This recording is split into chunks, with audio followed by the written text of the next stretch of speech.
Sucked last night. I'd be lying to you, BT, if I said anything else. I actually had trouble sleeping after that one. And I needed to get some rest. And I was like, I just can't sleep after this game. I was so bothered by the result of it. However, even though the result, the Giants didn't cover the spread, the Giants lost 30-12. What did you predict? 30-13, something like that? You're almost right on the money. And if 31-13. 31-13. Almost pretty right close. on the money with Vic. So I'll give you credit for that. However, to me, even though the result was a blowout in the score, on the field, the Giants played closer to what I expected than I think most. Like, this was a one-score game, or at least a competitive game. I forget the exact score early fourth quarter, but they were in this game early fourth quarter. Early on, you saw the tone being set. Now, they couldn't get off the friggin' field on a third down. My goodness, make a stop! Somebody tackle, for goodness sake. A screen, too, of all things. Like, they're screening to the death. I was thinking about this, PT. We talked about it yesterday.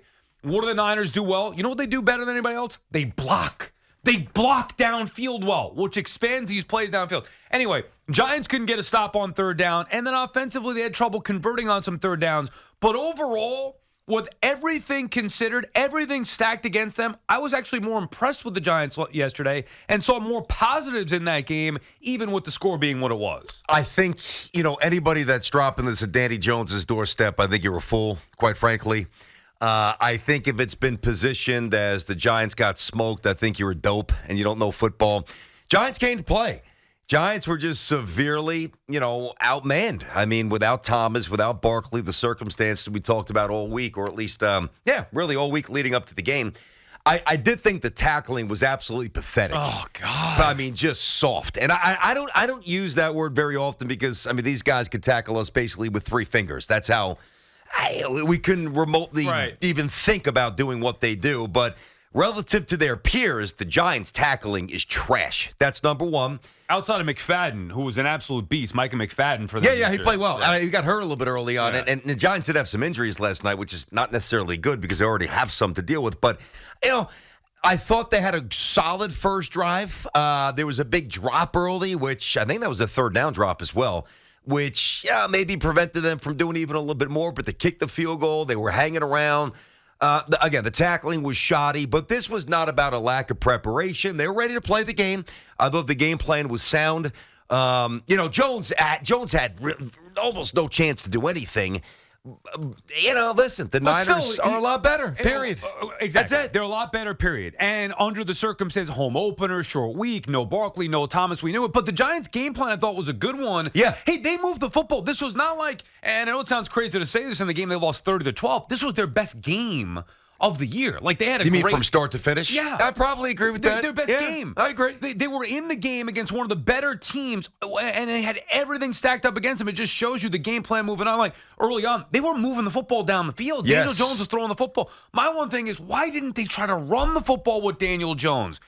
Even Fred Warner was saying after the game, I was surprised Daniel Jones didn't run. Like, to be in that game, to win that game, Daniel Jones had to make plays with his legs, and he did not. Look, end of the day, you chalk it up. The Niners are significantly better. However, I was more encouraged with that Giants performance, and I do think this, BT, Giants are a playoff team. Now, they got to go out there and win. See, that I don't see that at all. Well, you didn't see that before the game. No. So you're not going to see that now. I think it's going to be determined on Monday night. That's the game. Well, That's the game. Put it this way. If they lose the game Monday night against Seattle at home, they cannot go to the playoffs. Like, there's just no way around it. You can't make a case for them being a playoff team.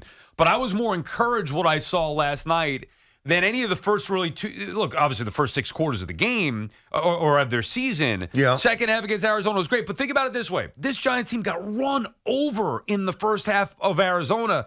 That didn't happen to them, even against a better team with the Niners. And their offense had limited chances because the Niners had the damn ball all night long. The time of possession, it's what the Niners do. They just chisel out 7 minutes here, 8 minutes there. And even if they don't punctuate it with a touchdown, they're going to get 3.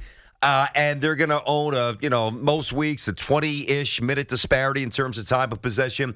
It's not always sexy. It's not like you're airing things out with Jerry Rice and Taylor and I get it. It's a different presentation by the Niners, but boy, they are schematically sound. They are tough. They blocks, as you said, downfield at the line of script. They're terrific. I think they're honestly the best team in football, and I do think this while. You think they're the best team in the NFL? Yeah, remember I said that yesterday. We did our power. I think it's close. By the way, had them one? I forgot. I had them one. Yeah, I think I had Dallas too. But with Diggs' torn ACL, that hurts them. Obviously, he got hurt in practice. Whatever. We'll get to that later, and of course, do a lot of Jet stuff here on the show. But I can't prove this, but I think that the Niners went into this game in a way, and they're like, we don't have to go too deep into the playbook to win this game. So while I'm giving the Giants credit for being prepared to play and for making it a 4-quarter game, which is what I was asking for yesterday, and they delivered that, so I've got to be fair and say, 3.5. They got to 3.5. Almost. Yeah, well, you know what I'm saying, and and acknowledge that for the most part they were ready to battle. I think that the Niners, presented for them a fairly benign attack because they know they didn't have to do a ton to win this game. Oh, they catch it and run with it. The Giants couldn't tackle them. Oh, my God. Dude, that's a problem that's not going away. Like, if you can't tackle, part of it's recognition, and I'll bore you with I'll let, Tiki and Boomer, I'm sure, bore you with the football stuff with that. But a lot of it is want, but a lot of it also is talent. Like, you could be the most aggressive person, self-motivated person, and be an average tackler. Yeah, if you're wound up and wired to hit somebody, you're going to be a better tackler. But I don't think people associate tackling with talent. I think they associate it more with heart.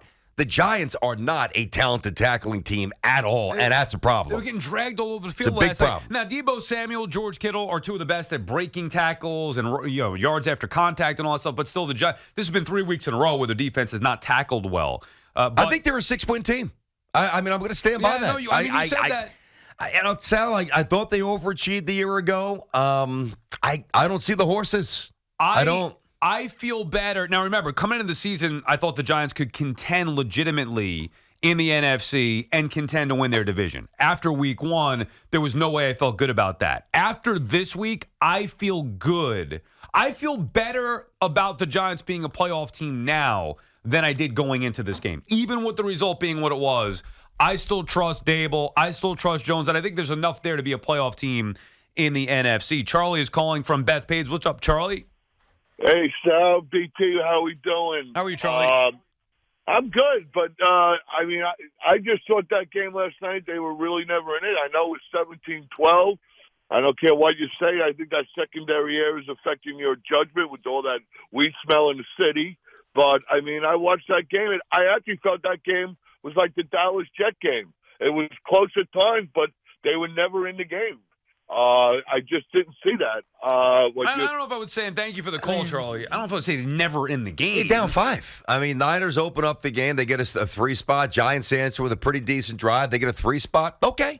You at least have a template for a competitive game. How about putting 3 on the board going in the half as well, getting the ball back to start? Yeah. Like, they did things. It felt insurmountable. Like, their offensive line banged up against the Niners on the road. Like, it was going to feel like, oh, my God, how could they ever compete? Yet they moved the ball the first drive immediately to answer. They held the Niners to a field goal. Then they moved the football. They scored 3. They match. Then at the end of the half, where they could have easily faded away 17-3, they put up a field goal, moved the football, and at least give you hope saying, hey, we got the ball to start. Now, obviously they didn't put points on the board on that drive, but I felt at halftime, I still felt okay about this game from a Giants perspective. Yeah, I knew they weren't going to win.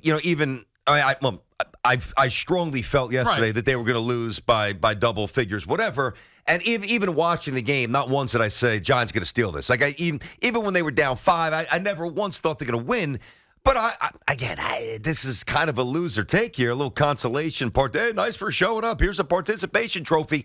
But they didn't get rolled, and I thought that they would. Right. And they didn't. Right. So, score-wise, you were dead on, but they did the performance. If you just look at the numbers or look at the score, and again, watching it, like, did I ever feel the Giants were going to win? No, but I felt they had chances until early in the fourth quarter where it started to get away from them. I felt like the Giants had a chance to win the game, certainly cover the game, and they were in it for 4 quarters with everything stacked against them.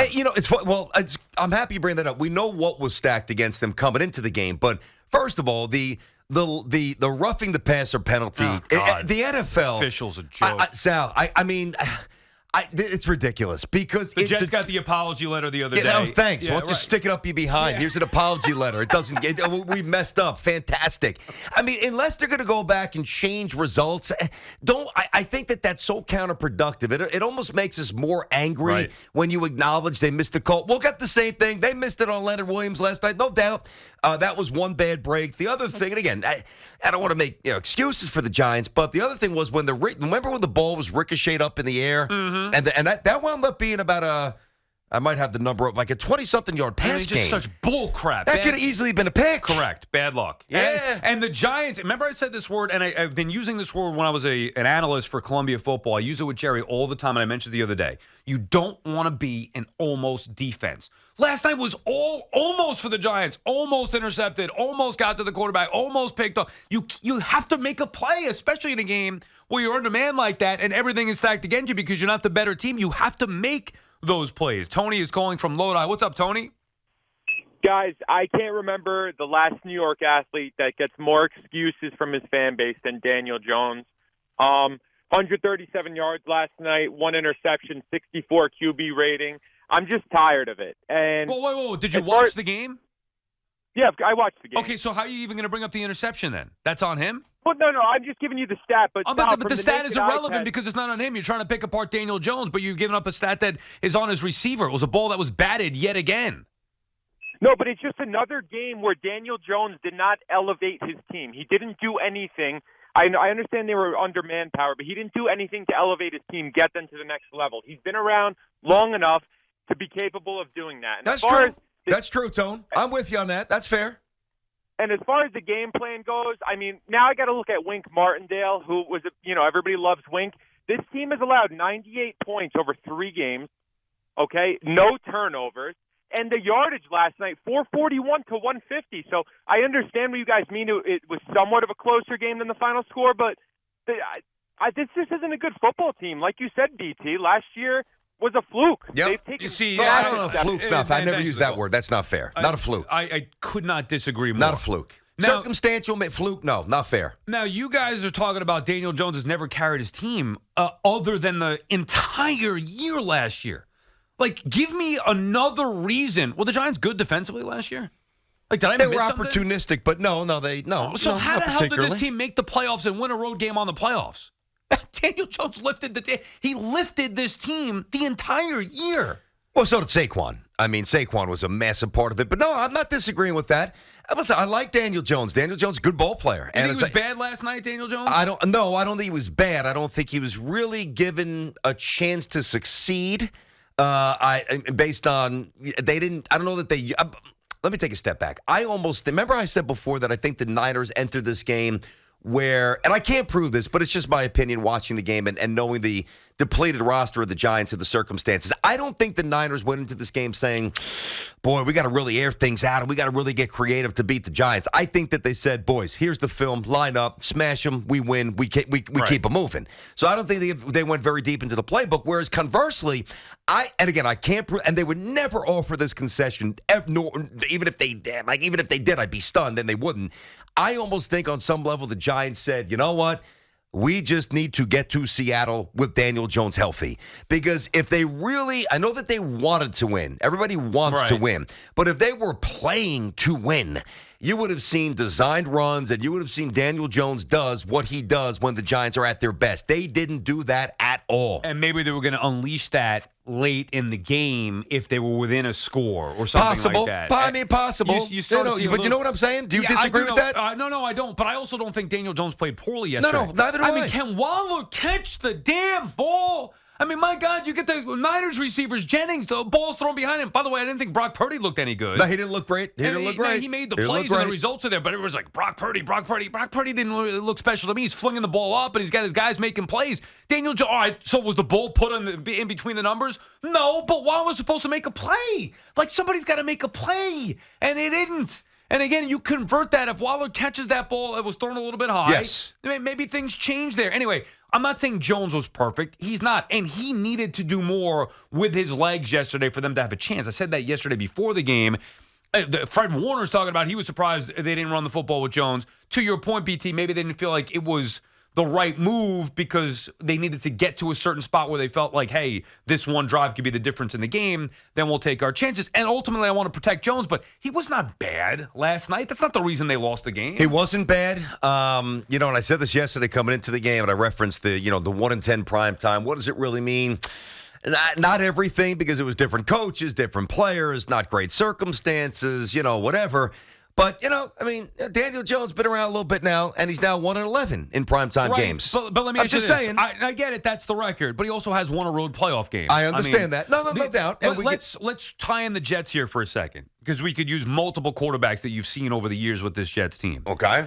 Where too often, I don't care if it's year 1, year 2, year 3, whatever, too often there are guys that look like they don't belong. Deer in headlights, overmatched. You mean from the moment they were drafted kind of deal, like right away when they first become the quarterback of the Jets? Sure. All right, go ahead. Sure, but even maybe more specific, in a game with all odds stacked up against you, against a superior team, on the road, short week, whatever. Yep. Like, guys look overmatched. They throw picks early. I'm like, I guess my point is, you can tell by watching, like, holy crap, this kid doesn't have it. He's going to get destroyed tonight. For sure. That was never the case for a second last night with Daniel Jones. Right out of the gate, he came out throwing the football, moving the football down the field. Yeah, but I don't think that's a good comparison, because whether it's Zach that you're talking about, or Darnold that you're talking about, or Geno back in the day, or any other quarterback outside of, Boomer, who was a veteran, and a few other guys who were veterans. It doesn't have to be a Jet, but I get that, but I just say that because those guys were making peanuts. He's making $40 million a year. And whether that's right or wrong, there is a correlation to what you get paid and what you're expected to do. All right, but he played well. He didn't play well. He played okay. I thought he played well last night. You thought he played well? All things considered, I thought he played. Listen, to me, there's a difference between, and I think this is really unfair to Jones, and that's why it's one of the first things I said to start the show. If you're dropping this loss at Daniel Jones's doorstep, you're dope. Like, you don't know what you watched. You don't know football. But I can't say that he played well. Well, here's what I mean by played well. They had no offensive line. He doesn't have his running back. They're on the road against a great team, right? Mm-hmm. The one turnover that he had wasn't even his fault, and that was later in the game anyway. Other quarterbacks trying to make something happen, throwing the ball up for grabs, scared, maybe a little frantic. He didn't do any of that. He was composed. He made the throws he had to make. Like, Daniel Jones, to me, played a smart football game. Now, did he do enough to win the game? Obviously not. No, he didn't. He can make a little bit of better throw. He can make plays with his legs. I mean, he really didn't do anything if you want to boil it down to the nut here. Well, but he didn't turn the ball over and make mistakes. Is that the bar at this point for a guy who's making $40 million a year? Hey, that's more than half the battle. And I guess that was my point in bringing up the other comparisons, where other guys make mistakes. They try to do too much. They look scared. They're flustered. That was not Daniel Jones. What is he supposed to do? Jalen Hyatt, did he even play last night? I mean, they couldn't get the football down the field. Understood. Wilder's not making catches. What are you supposed to do? All right, Jones isn't perfect. So to make Daniel Jones have a good game, he's got to make every throw perfectly? No, but he's got to make a few.